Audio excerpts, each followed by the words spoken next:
We just left ShopRite, right? It's literally like down the block. It's probably not even a 5-minute walk from where I used to work at the barbershop to ShopRite.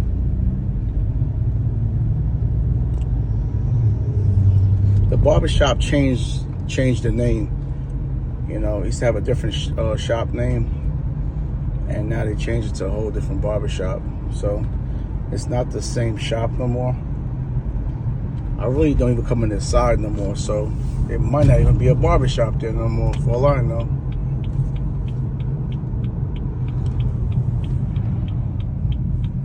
So it looks like the barbershop, wow, that's crazy.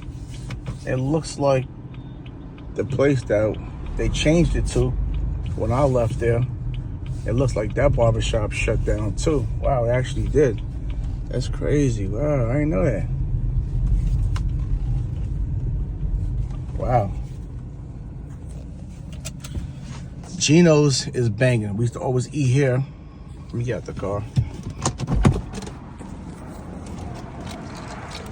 This whole plaza kind of changed. So that used to be the barbershop. And Gino's still there. I don't know if it's the same owner, but their food, they got this thing called wingdings that we used to fall in love with. Wingdings and French fries. And we used to sit right out here on this ledge and eat. But wow, this is closed down. Maybe I might reopen this up. Can't see in it. But it looks like they're doing something in here. I don't know. They might be reopening this up to something else. I see stuff in there. But yeah, this is the plaza.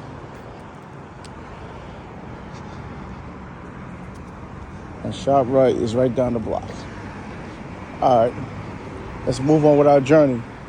When I was in prison, right, the gym became like my everything. Before I knew about endorphins and all of that stuff, the gym just mentally helped me get through that bit. To the point like I lived in the gym. Not to mention I was like super fat, so I started seeing the results, and that kind of helped push me more to go into the gym. And I still kind of use the gym, not even kind of, I use the gym still as my mental piece. After work, I gotta hit the gym. Weekends, I hit the gym. When I'm going through stuff in life, I just hit the gym, you know. It's just, the gym is just so positive. It's better than drinking to me, it's better than smoking. The gym and having good people around you that you could communicate with is like the ultimate stress reliever, right? Great people you could vibe with, talk to, people that keep it honest with you, people that's going through the same thing you're going through or similarities, and y'all could just build on some real stuff. That brings out a lot, because a lot of people hold stuff in their life and you're scared to come out of your shell and talk to people because you're scared of the judgment, how people will judge you. And believe it or not, everyone is going through stuff, especially men. But men have egos that we hold it in and we can't get it out. We can't cry. We can't do certain things because that's the status of a man. You can't show weakness. And when I was in prison, man, my guys that I used to be around, shout out to them. Shout out to Kyle. Shout out to Brolic. Shout out to BU. Shout out to Lou.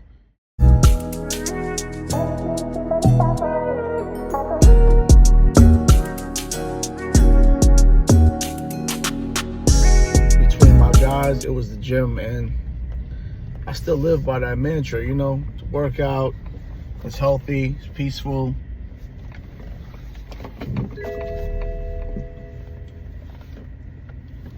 I actually just pulled up to the gym. That's why I'm talking about the gym. Because you think about it, right? When most people go through things now these days, they crash out. They're going to do something real stupid. They get mad, they crash out. And you know what? Getting mad and crashing out doesn't really help the situation. it keeps you stagnated or it puts you back more. Because I crash out and do something, it's gonna cost me my life. It might cost me my freedom.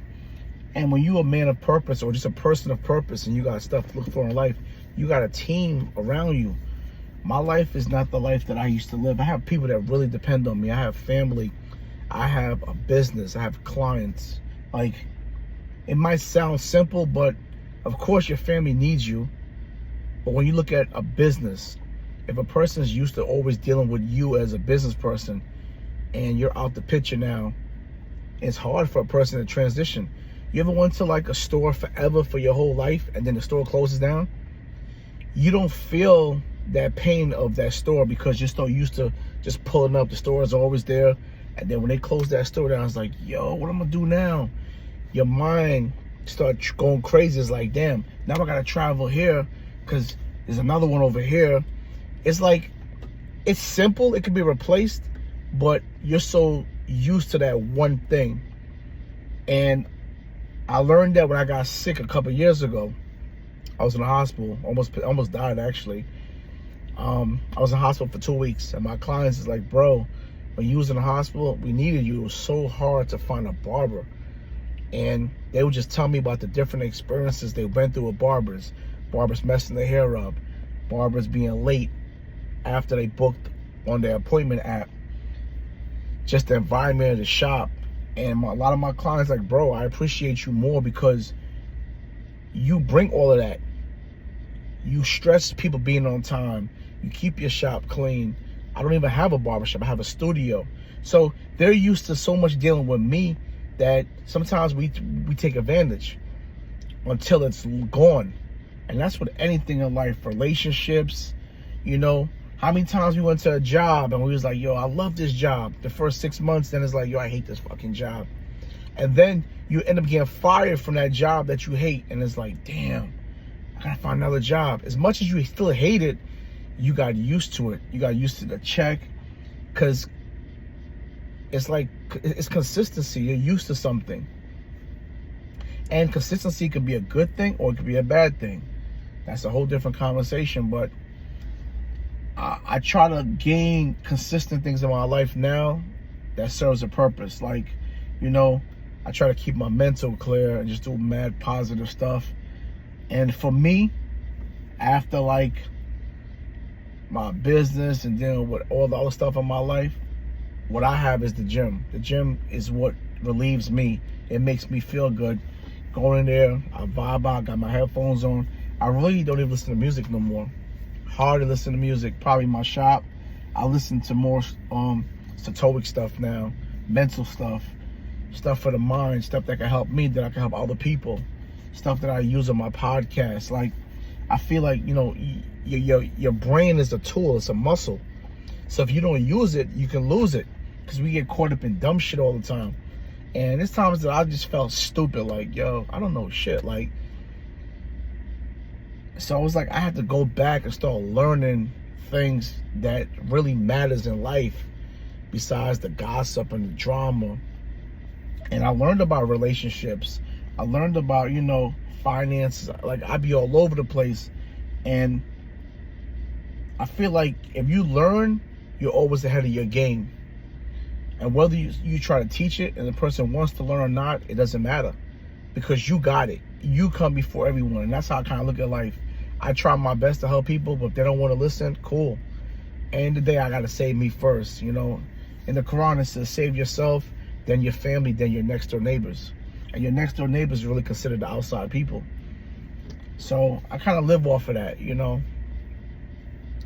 But yeah, like, mental peace is very important to me, man.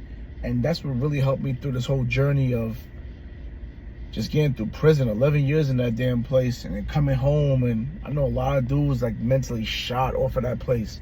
You got people right now walking society, never been to prison, and they're like mentally shot.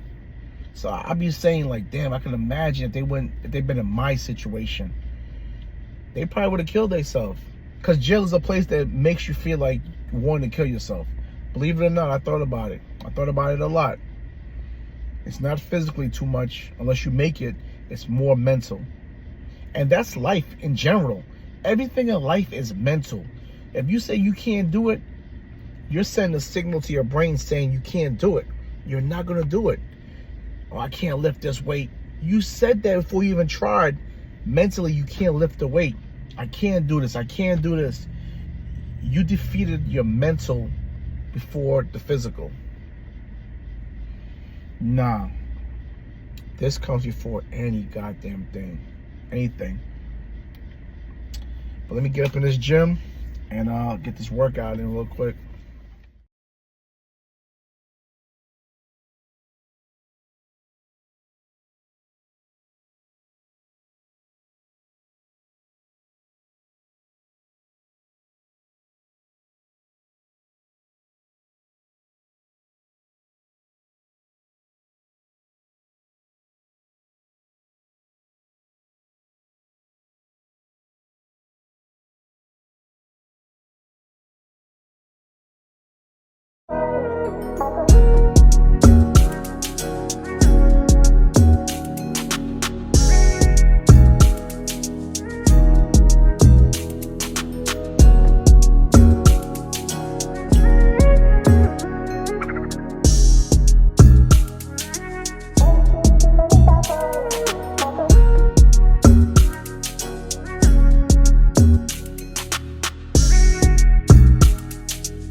I just did school drop off Monday morning.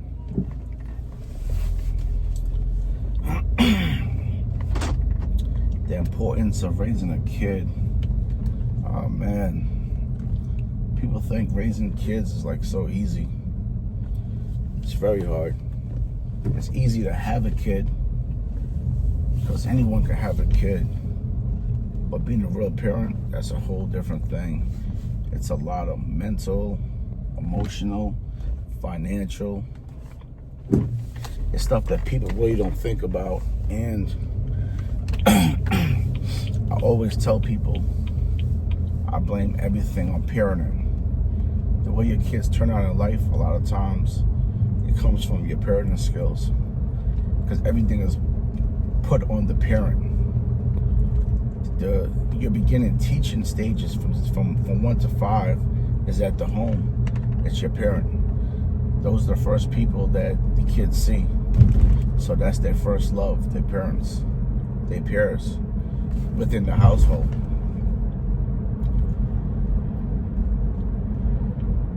If your parents don't set you up right, you could be set up for failure. How many kids are smart enough to just think outside the box, came from a bad situation and was able to make it out? It happens. But it's better when you got help, when you got good parenting skills. They're helping you function in life. Losing my throat or something. I try to raise my kids a little bit different from the way I was raised. Times is different. Parents is different. My mom has told me one time, back in her time, parents was really parents. Which they was really aggressive. Kids were scared to talk to their parents. They had super respect for their parents. This day and time, kids are friends with their parents. And actually, I like it better now than before.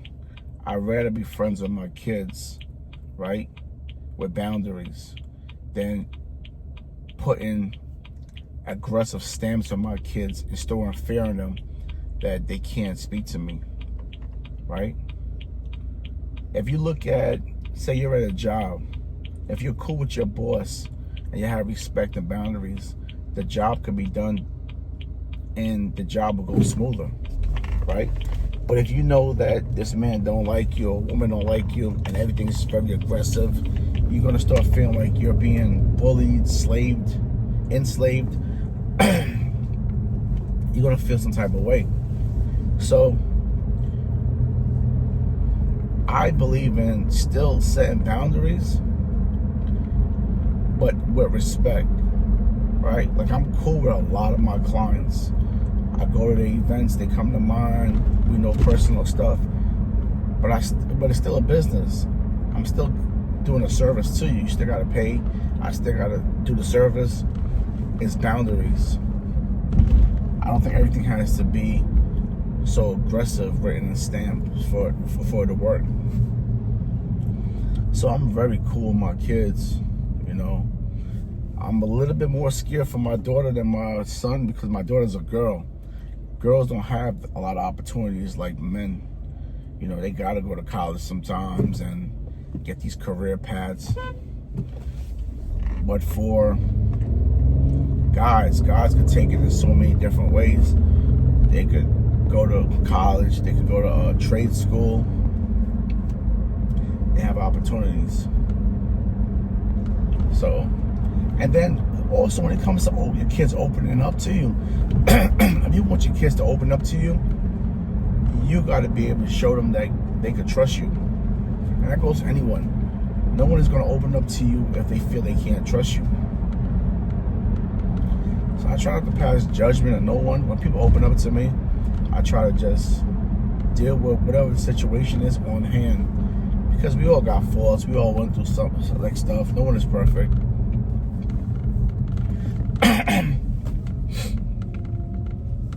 I can't lie. My parents was good parents, man.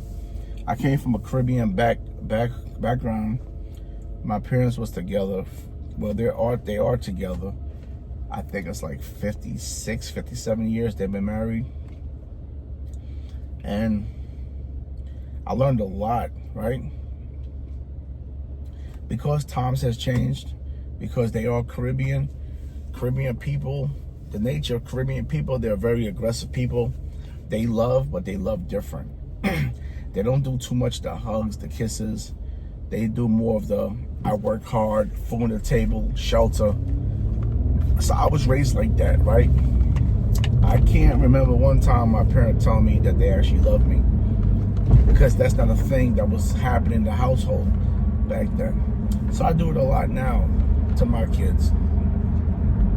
Because as you get older, you start seeing things that you missed, things that should have been said, done, things that's important, right, to you. It might have not been important to them. I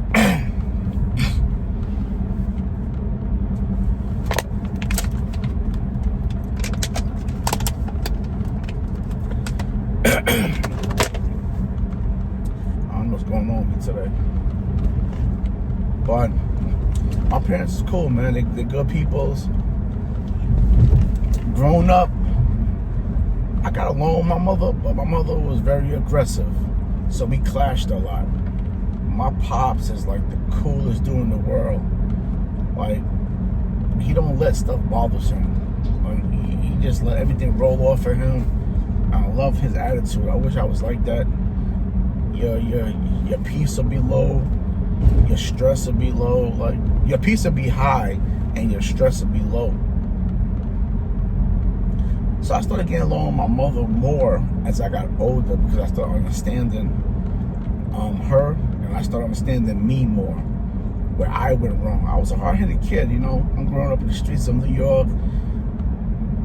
I stayed outside. I never was in the house. I'm not a house kid. Never really played video games. Never played sports. Ran the streets hard, like me and my friends. That's all we knew. So I understand the pressure I put on as a mother.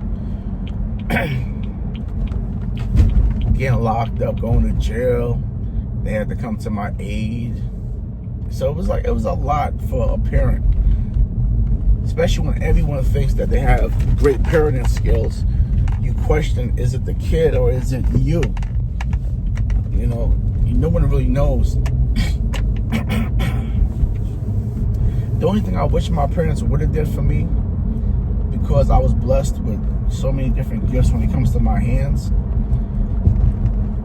I wish they would have invested into me to go to vocal school back then. to be like a carpenter. I wish they would invest for me to go to barber school back then and, you know, become a barber. Like, see the beauty in your child and what they're capable of doing. And if they're blessed with that, push that. My daughter, right, she's very gifted. She's really me and her mother together. Her mother's a dancer, so she dances, and she's great. She's also a gymnast. She's great in that, right? So that sportsman thing she got from her mother. Me, she's very talented when it comes to drawing. She likes building stuff, creating stuff. Her mind thinks different on that level. And she's not a Taurus like me. Me and her mother are Taurus, and we're both lefties. She's not a Taurus. She's a Leo. I think she's a Leo, right? She's born in February. But she's also left-handed. And I don't know if you know the nature of left-handed people, the way we think. We think a little bit different. We think a little bit on the other side of the brain. So we invest. It's expensive, but you got to invest into your kid's future. And that's why I said having a kid is hard. It's like not only physical, it's a lot of financial, because you're preparing them for the world. My daughter might be it's expensive now, but who to know that she won't be a gymnast in the future and be in the Olympics? And that all comes from the parent investing into her future.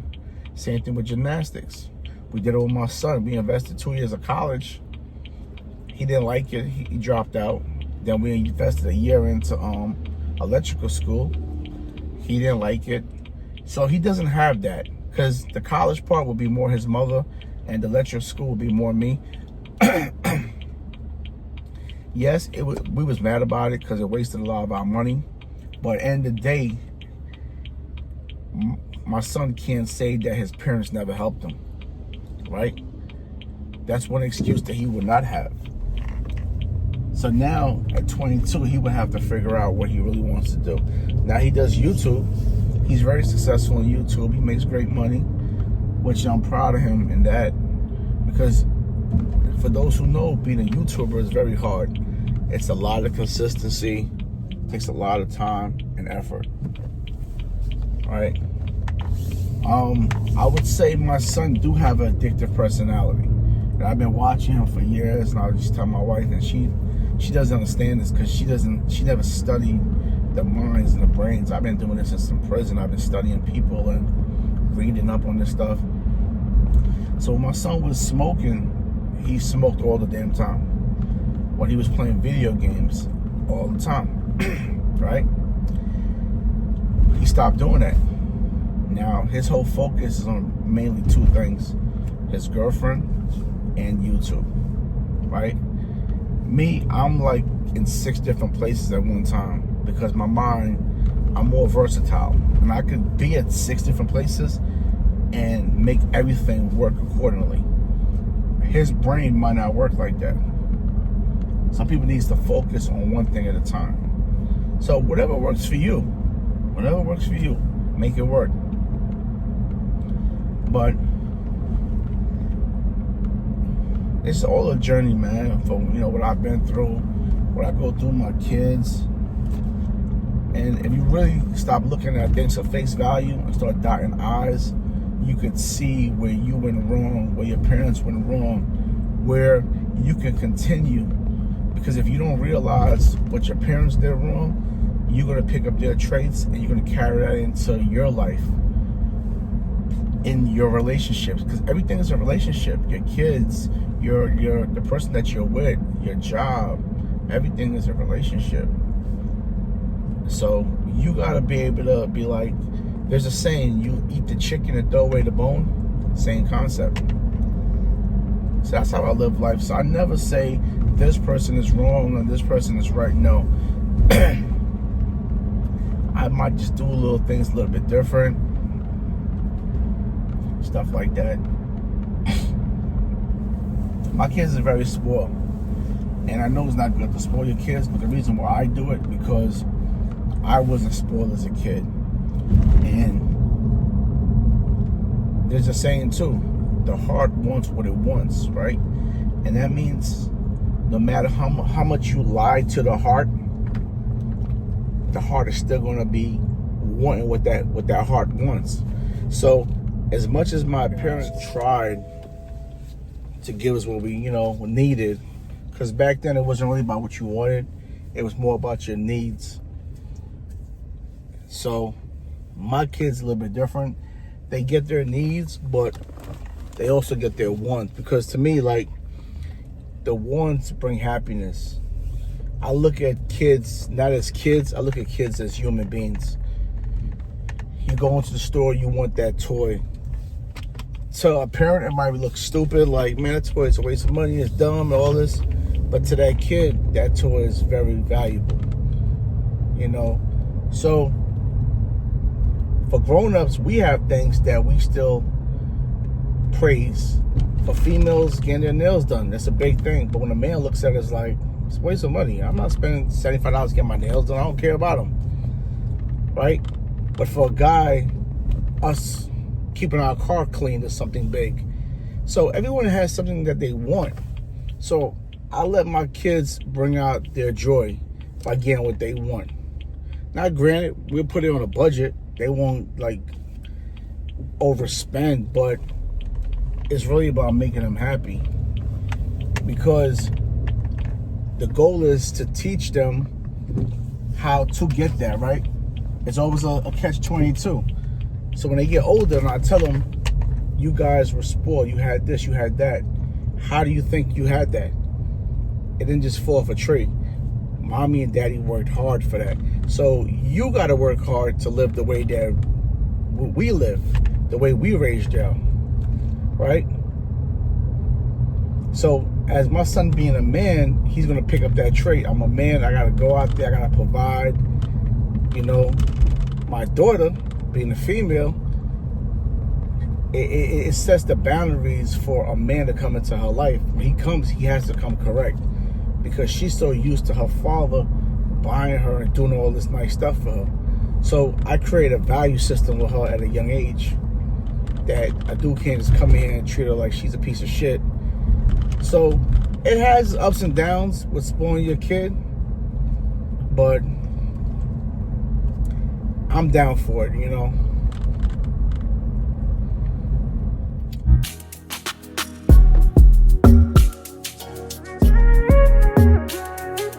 So I left ShopRite after 11 months for more money. I went to this other job called G&K. It's a uniform company. What they do is they deliver uniforms, rugs, what we call shop towels, to like places like Red Lobsters, car dealerships, stuff like that. Like you might go to like a car dealership and you see like the logo on the rug. That's coming from a place like us. Like we would have to clean it and such forth. That job was $12 an hour. My original time to work was 11 a.m. to 10 p.m. It's a 5-man job, meaning it takes 5 people to actually do the job. 13 trucks. You have to unload and load them back up. I didn't have manpower. When I got there, the same day they fired a kid. And when I was walking in, he was walking out. He was like, bro, you're not gonna like it here. And I understand what he was talking about, right? So I worked that job by myself. A couple times they hired like temp workers. Temp workers won't even last a week. One guy came in the same day, and 12 o'clock he went to lunch, and he was like, bro, I'm gonna keep it real with you. I ain't coming back. I was like, what? He's like, yo, this shit is too hard, and he left. So I basically was leaving that job 1, 2 o'clock every single day. The only good thing, it was 4 days a week, Monday to Thursday, Friday, Saturday, and Sunday. I was in the barbershop from sun up to sundown trying to build my clientele base. So it took me 2 years to really build a strong clientele base because I was consistent with that Friday, Saturday, and Sunday being in the barbershop. As y'all know, a lot of barbers don't work Sunday, Monday. So this Sunday was a thing for me. Like, those guys would come in and get their haircuts and be fresh for school, fresh for work. But G&K was work, man. It was a lot of labor, a lot of back breaking work. Like, after doing that job, you don't have to work out. And I would literally, my gym was right next door to the job. So I would leave the job and then go to the gym. Yeah, it was just crazy. But I did that for 2 years. Was it 2 or was it 3? I think 2. But like I said, you know, when your back is against the wall and you're trying to really grow and build, you can't just say, I don't want to do it. Like, you got to accept what comes to you. That was all part of my stuff, so I had to accept it. Eventually, I left the job. I quit because my boss told one of the workers, I still cut him as of today. He told him, I'm not going to fire Steph. He's a good worker. And we know barbers don't pay taxes. That's what he said. Barbers don't pay taxes. So he felt like I was trying to get fired so I could get the unemployment and still be a barber on the side. Well, he's wrong. This barber pay taxes. I pay too many damn taxes. But eventually I was like, you know what? Chalk it up. Because it's like my ego, right? I never got fired from a job. I never quit a job before. Like, my resume with jobs is actually great. But I had to, like, I was going there every day unhappy. And one day I think I caught a panic attack. I'm driving there and my heart used to start beating fast on the way to the job. And it was winter and I felt like everything was like closing in on me. I dropped the windows down and it still was like someone was like choking me. I had to literally pull over on the side of the road and jump out the car and get like real fresh air. And I was like, nah, that might have been like a panic attack or something. I ain't quit then. I finally decided to quit after he won't let me go see my friend that passed away in a car crash. That's when it really, like, you know, I was like, it's time for me to go. Chalked it up, quit the job, and became a full-time barber.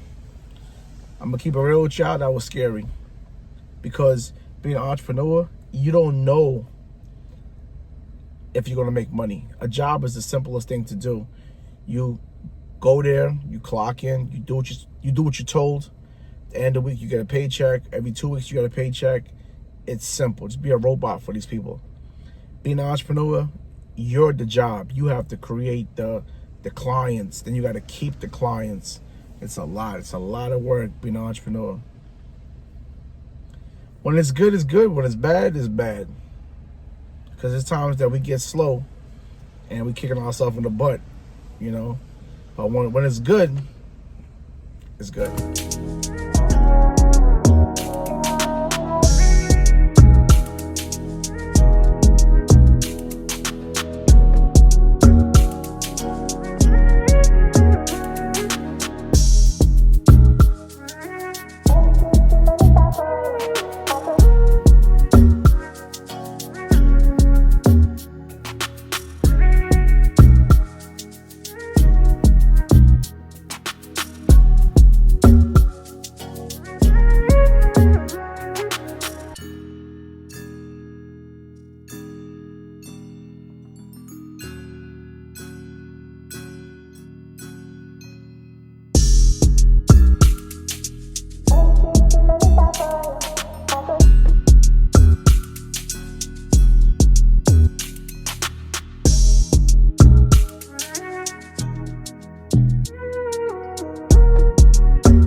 I get some grapes?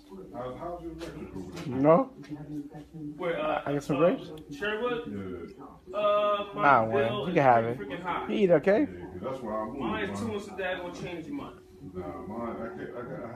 You like your grapes? You like them? Who give you grapes? Mommy?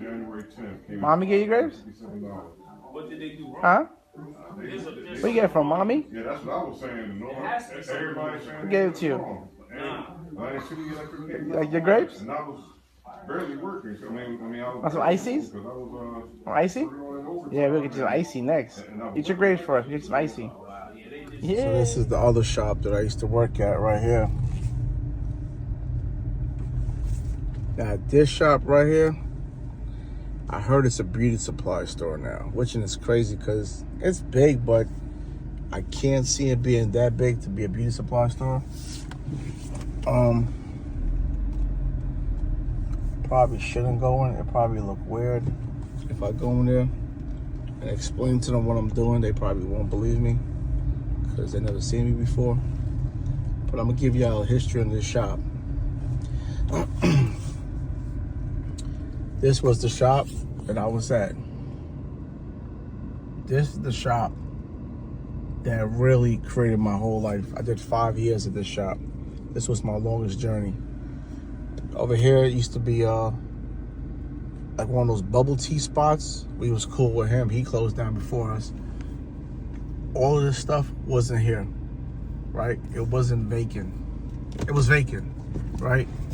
The only person that was here was the Indian guy at the corner. His name is BJ.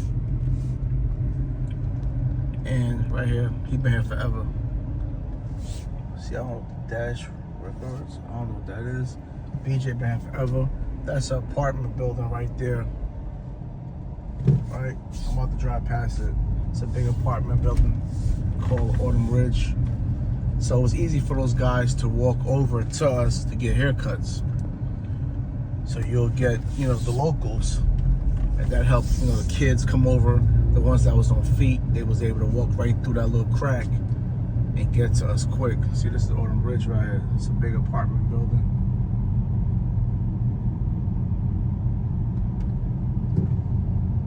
And it goes all the way around by the college. Now the history on that shop, when I went there, with no exaggeration, I might have had probably 5 clients. Because like I said, I got fired from 2 other barbershops and I was cutting out of my crib. So it's hard to gain clientele out of your house because you gotta really screen people because they're coming to your crib. The other 2 barbershops, I wasn't really making. One of them I wasn't really doing too much of anything. The other one, I was making money a little bit, but it was so many barbers in there, it was hard to lock people in. It kind of reminded me of barbershops in New York. There's so many barbers that if you can't get him, he'll go down a block to another barbershop because there's 3 or 4 barbers shops on one block. That shop was kind of like that. There was a lot of barbers in there. So when I got to this shop, it was just me and one other barber, and he was already established. He was overwhelmed with clients. So anything walking in from that apartment, I was getting them. And I won't say I am a barber. I'm not the barber that I am now back then, but it was working. From that, you know, they tell their friends tell their friends, and I was able to build a clientele base. Eventually, you know, the grown-ups hear about it, and then, you know, the business just started. Once you stay consistent, the business started going all over the place, and you can make it work. But that's the shop that really, really helped me out for 5 years. Shout out once again to Mike Skills. Me and him worked together for 5 years, man. And you have your ups and downs in shops, back and forth. You know, no one is perfect. Everything is a relationship. You know, there's times he got mad at me, I got mad at him. At the end of the day, it was all love. It was no one killing each other over the bullshit, you know. So shout out to him. He did throw crazy. Oh my God, it's crazy.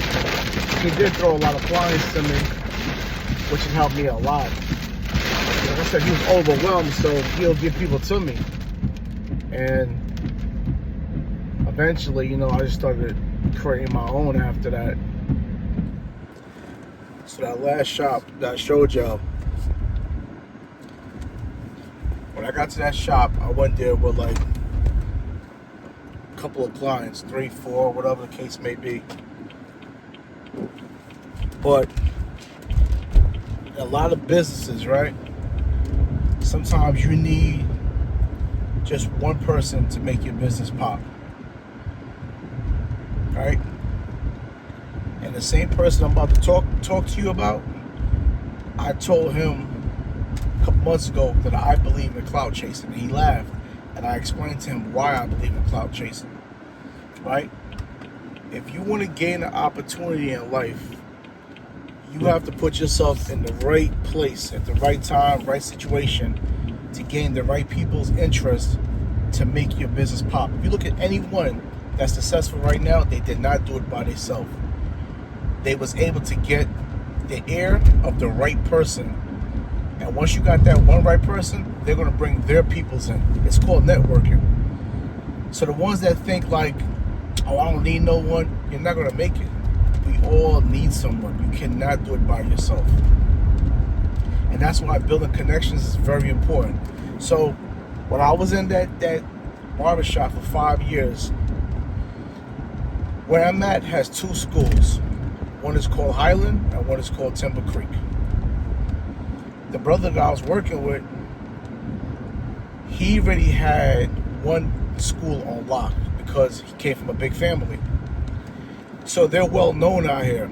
And like I said, I just moved here from New York. No one really knows me. So I had to find my own lane. Unintentionally, a young man walked into the barbershop one day and asked for a haircut. The brother that everyone knows, like I said, he's always booked up. He was looking out, sending people to me at the back.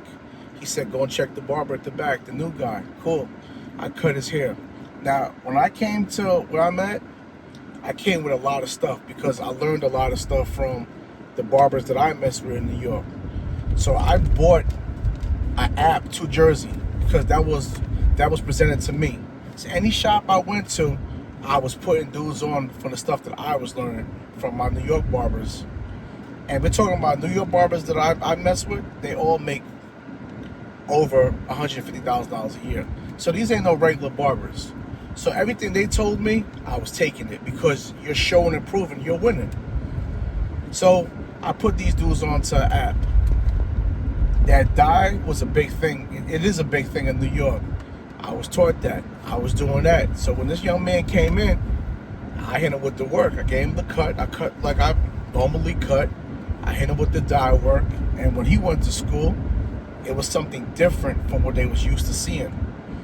So he didn't hate. He looked out. He was putting dudes on. Yo, he's over here. Some New York dude just moved here. Yeah, go check him. Go check him. So when they coming into the barbershop, they dropping his name. Yo, Step, he sent me to you, and you know, so he was sending them to me.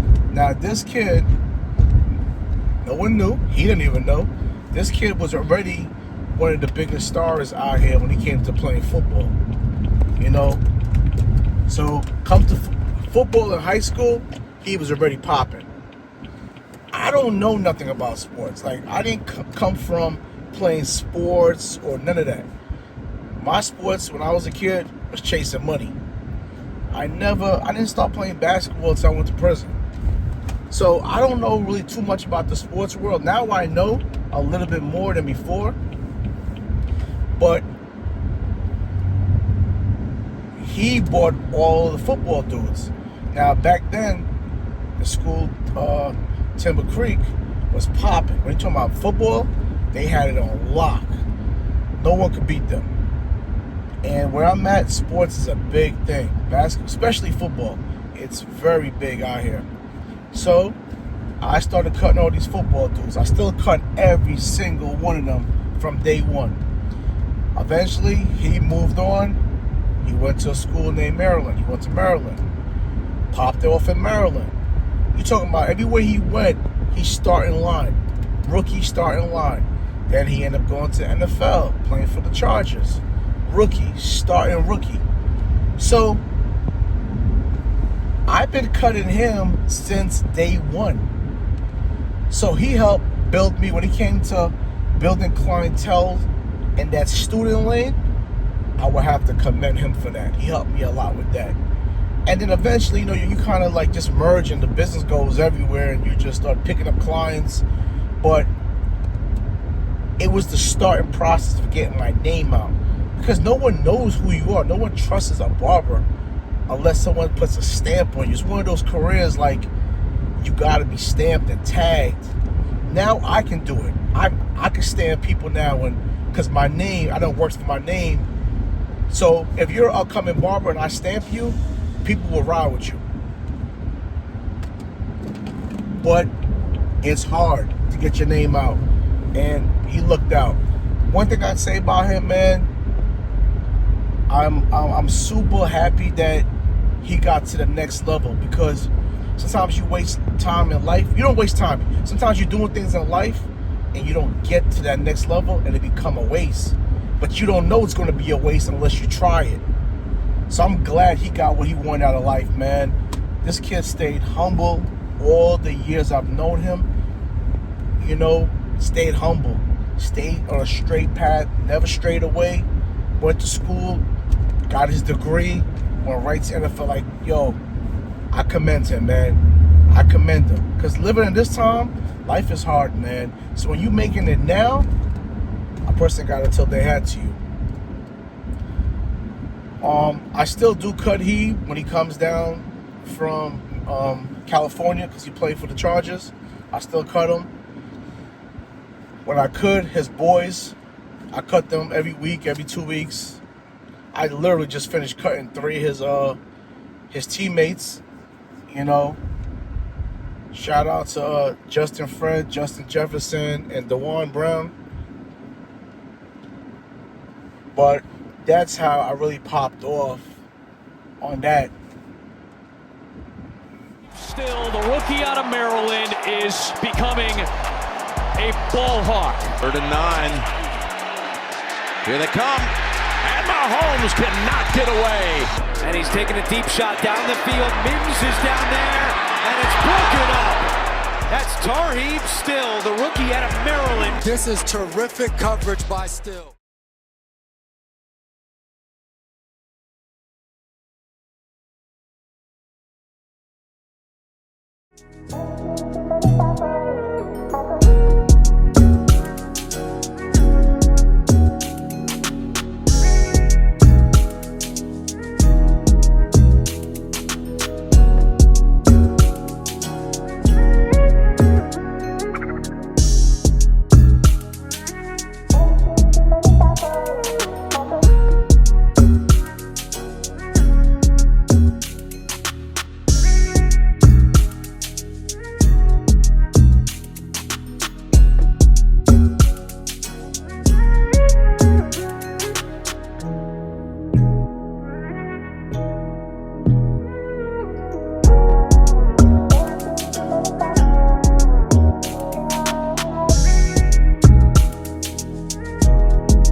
So we in the shop one day. One of my clients is getting his hair done, his dreads. 12 o'clock at night on a Tuesday. Now, let's not forget, I've been in this shop for 3 years. Never been there 12 o'clock at night on a Tuesday. First time there that late. We getting ready to leave at 12 o'clock. I smell smoke. I'm getting ready to head to the back door anyway to lock the back door. Smell smoke. And on the way to the back door, I look to my left and I see one of the nail techs. Her door was smoking. So I was like, oh, damn. I'm thinking she's in there because sometimes she works late because she has 2 jobs. She wasn't in there. There was smoke. Her shop was on fire. And next to her shop was a hairdresser.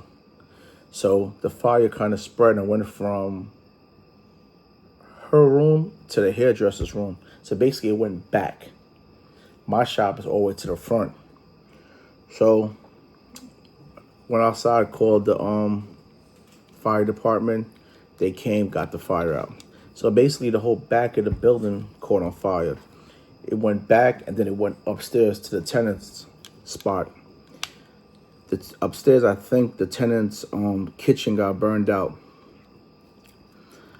Of course, it's like 5 of us in that building. And everybody had to evacuate, move all our stuff out, and everybody kind of just relocated. That happened Tuesday at 12 o'clock. A week later, on a Tuesday, is when I found my other shop.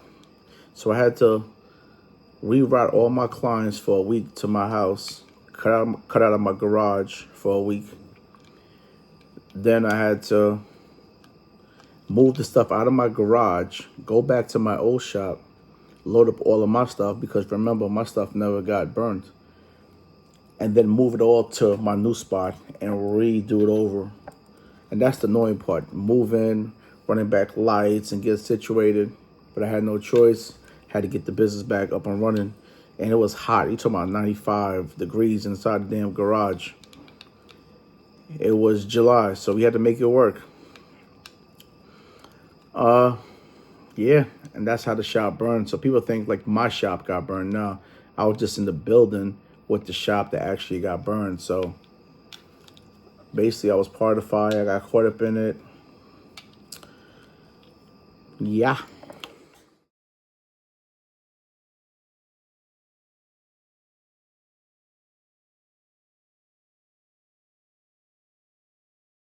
It's where we George from. And that shit getting worse. I want to kick the door open. Oh, this is fucking crazy. The whole fucking shop is smoking. Yo, something just burned out her shit for real. And keep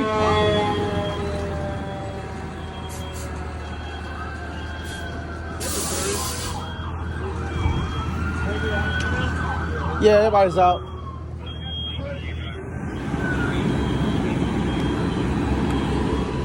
Wow.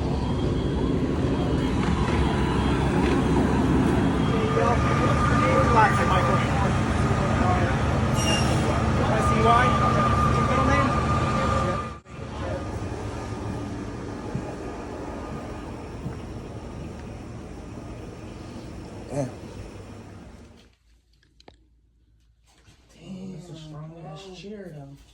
You said where? Where this one, right? This shit can't. Oh, yo, I could take one of these, bro. Yeah. She got one downstairs. That's fucked. This is fucked up. What the fuck? This shit turned into like a chandelier. Oh, it's TV. Yeah, she. Oh, don't. Yo, you don't want to show her this. Don't show her this, bro. She gonna go crazy. Yeah, tell me make it. That girl worked hard for this shit. Yeah, she just got this situation. Damn, it's gonna fuck her.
relationships.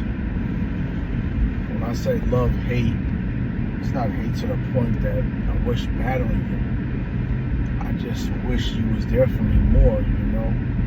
When you're raised and grew up with a certain type of people and group of people, and y'all really become family to the point like you know everything about a person, and that's your family. They're like blood to you. They're kind of thicker than blood. And now you're in a situation and they leave you for dead. And no one is here. You're basically fighting this battle by yourself. And that hurts. Because like, we're not talking about a year, a month's battle. We're not talking about a year's battle. We're talking about 11-year battle. I had to fight by myself. No one came to my aid, and sometimes when you put people in situations, you really see who people are, and it hurts. It hurts a lot. And even talking about this is like very emotional, because there's times I sat in that cell and I remember like, damn, niggas left me for dead. Like, where's the love at? No letters, no phone calls. Well, I can't call them. I don't have your number. When I call my family, no one is saying, yo, such and such asked about you. Such and such gave me some money to give to you. People that really just said, fuck me, man. And I know eventually I will have to face these people again upon my return back to society. And now you're going to see what I will call fake now. Because they're going to smile on your face and, oh man, you're home and you look good and all of this stuff, but they forget the important part. Where was you? You know? So that's where the love-hate come in. I'm not mad at you. I'm a little bit disappointed. I don't get mad at people no more. I get more disappointed. Because when I put people too high up, I always get kicked in the ass. So I try not to put no one up. I try to understand that people are human beings. We're not the creator, we're the creation. So people tend to fail you. Everyone is not going to be like you. Everyone is not going to do what you want them to do or what you would do. So I try to just keep it on the eye, keep it on me, keep it on my focus and how I feel in life. I thank God for my blessing every day, the life that He gave me, because honestly, this is the most successful, legit life I ever had. I'm at peace. I own my own business. I make great money. I can literally do what I want to do. When I say what I want to do, financially, I can do what I want to do. Physically, I control everything around me. I don't have no boss. I don't have no one telling me when and where. The last time I had a boss, right? One of my best friends died, VJ, in a car crash, and I asked my boss, I said, "Yeah, my best friend is on his deathbed. Can I go visit him?" And he's gonna tell me he's not family. That's just a friend. Automatically, it brought me back to jail, because if a friend dies, you can't visit them in jail. It has to be your spouse or your immediate family. And I was like, damn, they kind of running society like damn jail. So jail traumatizes you for a lot of stuff you go through. Just like the spot I just left, ShopRite. When I went there, I'm meeting people that tell me they're lifers. I'm like, wait up, what are you talking about? A lifer to me? I just left lifers, real lifers. Nah, bro, I left high school and I've been here and I'm gonna spend the rest of my life here. Like, this is my job. Hey, I'm not knocking anyone for thinking like that, but that scared me, right? So a lot of things now in my life scares me. I don't like bosses. I don't like people telling me what to do, when to do it. It just brings me back mentally to like jail. And I just can't accept it no more. Like, jail really traumatized me. I won't be surprised if I go to the doctor and they tell me I got PTSD. won't be surprised, because it's always on my mind. It's like that girlfriend that you had that hurt you, and you can never like let go because you're so hurt and traumatized.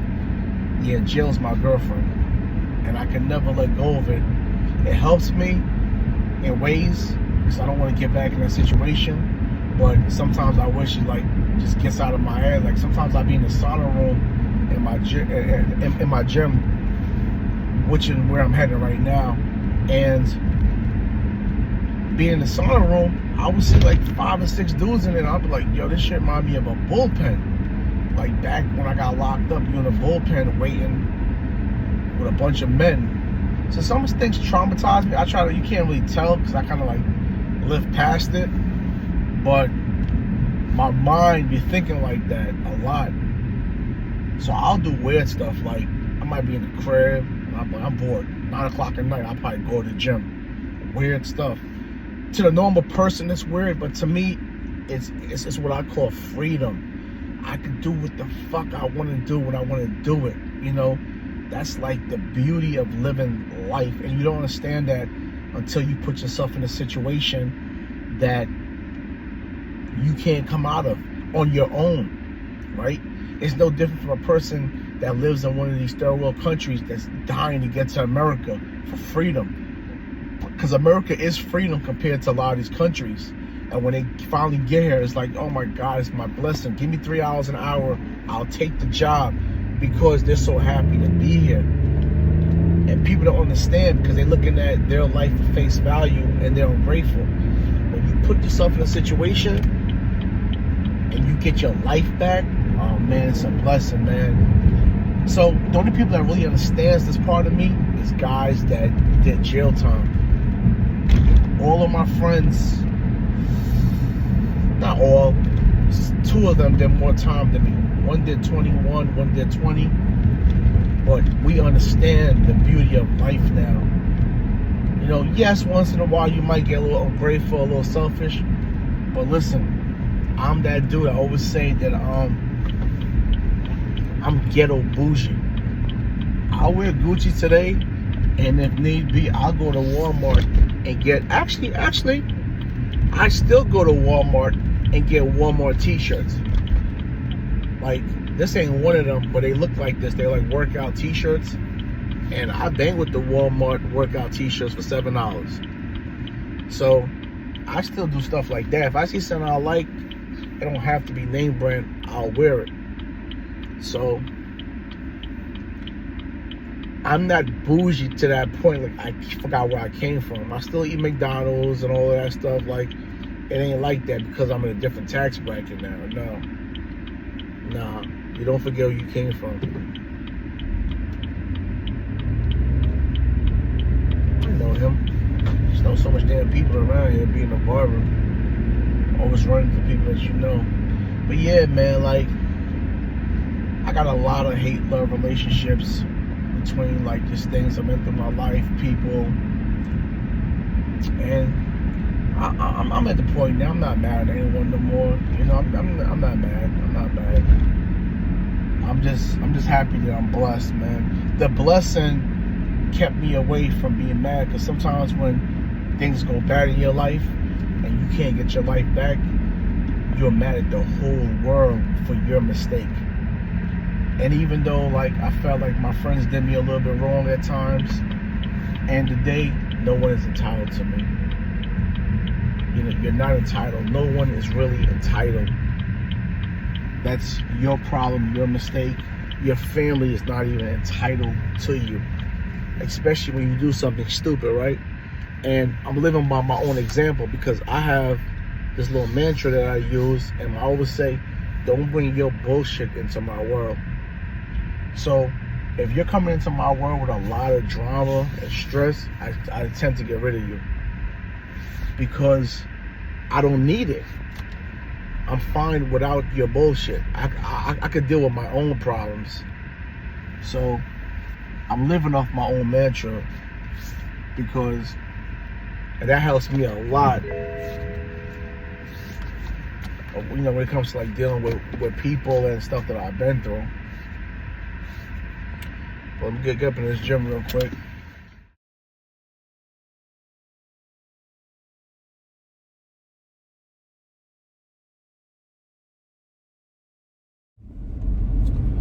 My sister, right? She's amazing. My sister would bend over backwards for me. So it's like dangerous having a sister like her. Because when I'm going through like bad stuff in life, I really can't tell. I gotta hide stuff from her because she takes it very personal. More than, she would take it more personal than I take it. Right? And that's just the love that she has for me as an older sister. So when we was kids, I was told that I never liked speaking to my mother. And everyone knows they call me Plucky. That's a nickname I had since I was a kid, but they call me Pluck. So being Caribbean, you know, Caribbean people, we talk a little bit different. We got our own little broken English stuff, whatever. And I used to always say, I plucky boy. I don't know why I said that. I plucky boy needs Pampers. I plucky boy needs food. And I would go and tell my sister, I would tell my sister so she could relate the message to my mother. Because I never wanted to speak to my mother directly. So the family always makes fun of me about that. But nah, man, my sister's amazing, man. And she's real down to earth. Just like any other relationship, like we'll argue and all of that shit. But for the most part, we're more 90% more solid with each other. I could tell her anything. When I need advice, I'll contact her. She's not gonna judge me. I'm not gonna judge her. Like, no one's perfect. My sister also did jail time too. So we're like the black sheep of the family. But we end up turning our lives around. So we ain't the black sheep no more. But yeah, man. What can I say about my sister? I'm happy that she's happy now. She found a dude, real solid. I like him, man. He's a real solid dude. And I'm glad that he's not like me, right? Because what comes with me is a lot. So this guy is real simple, real down to earth. He's real, like, basic, what I would call basic. He doesn't want too much, you know. He just loves my sister for who she is. It's not about all the extra stuff. With me, it's a little different, you know. You gotta have pretty feet. I'm a feet person. I like pretty feet. I like your toes done, your nails done. If you got a pimple on your face, I'm looking at the damn pimple. Like, I'm a little bit more harder to deal with. So he is a great dude, man. I have no complaints.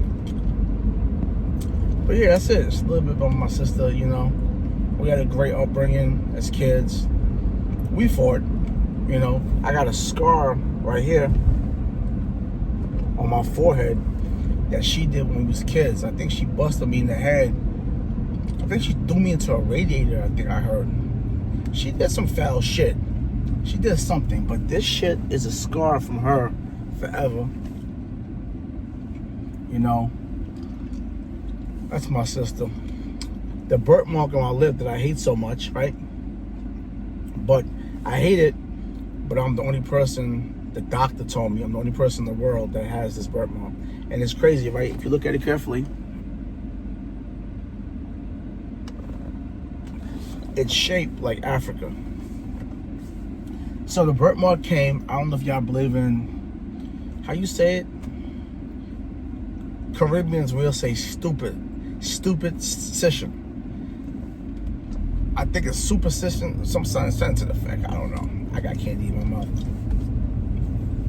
Or whatever. But there was a guy that had a cut on his lip in my country.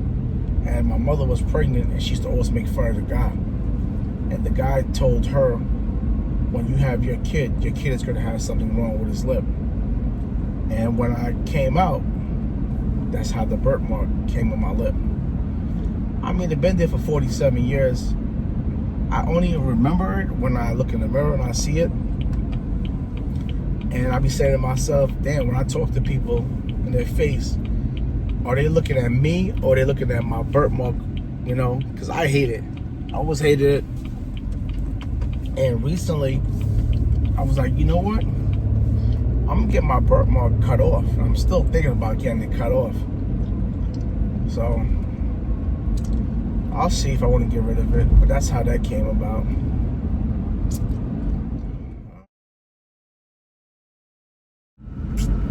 So I try to stray away from talking about this. But it's a question that people ask me often. They said, how do you become a six-figure barber? It's not easy. Making six figures is not easy in anything that you do. It's a lot of work, a lot of discipline. In barbering, because every business is different, in barbering, drinking my pre-workout, you know where I'm about to go, the gym, my second home. But in barbering, it's strategy, right? So say you charge $50 a haircut, but it takes you an hour to cut someone's head.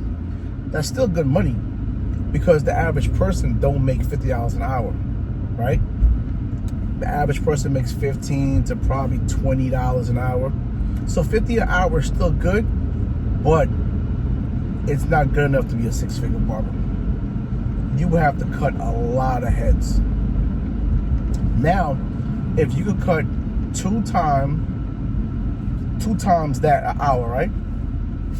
Meaning $50 cuts, 30 minutes, you're making $100 an hour times, let's say 10, right? That's $1,000 you're making a day times what? Average barber works like 6 days a week, 5, 6. You can make $5,000, $6,000 a week, right? But it sounded easy, right? But if you don't have the clientele that's consistent to make that, you won't. So how do you get clientele? Marketing. Once you get that clientele, the way they met you is the way they want you to stay or better. So my strategy is I have a private studio. I don't cut ratchet. I cut all what I call elegant people. People with purpose, people that's successful. So these guys like the privacy. They're comfortable, they're relaxed. Some people don't like smelling weed. Some people don't like seeing people drunk in the shop. They don't like hearing the noise. They want a peace of mind. So the only thing they have to deal with is me, right? From talking to people, you will understand who your client is. Their likes, their wants, their needs. No one is stupid. No one is weird. Everyone is just different. So my clients, not all of them, some of them do have pet peeves, right? Of course you're there for the haircut. But my clients, once upon a time, had problems with shops. That was a problem for them. The atmosphere, the cleanliness, the barbers taking forever. So I listen to my clients and all their pet peeves, and I try to not put them back in that same situation. That comes from listening, right? I can tell you at least 10 things about every single one of my clients. I study them, right? That's how you keep your clientele base. Know who you're marketing to.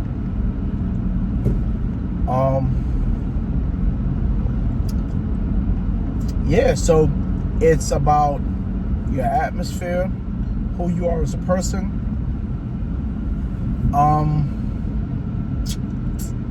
Can you cut quick? Can you give off a good cut quick, right? And it's hard as hell. I'm telling you firsthand. And I only know a few barbers that actually can do it. To cut a person's hair in 20, 30 minutes and still give off a good, clean cut. It's hard. And you're doing that all day consistently. It's hard as hell. You know, I had to learn how to actually do that. The longer you take to do hair, whether it's a man's hair, female's hair, you're not making no money. If you're taking an hour plus to cut someone's head, you better be charging $100 a cut, because you're not making no money. I'm gonna keep it solid with you. But the goal is to keep your clients, right? It's like being a sneakerhead, right? How do you become a sneakerhead? You don't get one pair of sneakers, wear it, mess it up, throw it away, and get another pair. No. I'm a sneakerhead. In order to get 200 pair of sneakers, you got to be able to wear those sneakers, keep them in good condition, clean them, put them back in a box, stuff them, and then you're going to buy another pair. And this is how you build a collection, right? So your clients is like considered collection. The goal is not to cut this person's hair today. Next time around, you mess it up, you lost a client. The goal is to build. The goal is to keep building and building clientele. And that's how you get clientele. I'm almost at 1,200 clients. I've been cutting hair consistently since I came out of prison. And it's going on 12 years in February. Right? I would say my first 2 years, even though it was consistent, I wasn't really making no money. I didn't get real money until my third year of cutting hair, because I was going through a transition of different barbershops, trying to build clientele. So I won't count my first 2 years really. But I kept on going, because my first 2 years I'll build and lose. Because like I said, I was going through different shops. So that wasn't what it was, you know. But that's how you build a clientele base in any business. When you get them, you got to keep them, because you're not thinking about eating for today. You got to eat for a long time. There's bills needs to be paid every month. Money needs to keep generating. So listen to your clientele. This is why we have things called reviews. People leave reviews, and my clients are literally telling me stuff that they think is nice for the business and all of that. And my next journey is gonna be crazy. I ain't gonna put it out there, but I'm not a type of dude that's gonna stop. I'm never stop. Like, I'm always up and ready to go. I will call myself an opportunist, because I'm always looking for opportunities to grow. And where I'm at right now, that's not it. I'm telling you that right now. My next move is going to be a big move. And if I can pull this move off, I'm going to keep pulling it off. And I'm going to keep trying to get a couple more of them. But it's coming. God is going to bless me. And I'm getting closer and closer every time. So I'm not even worried about it.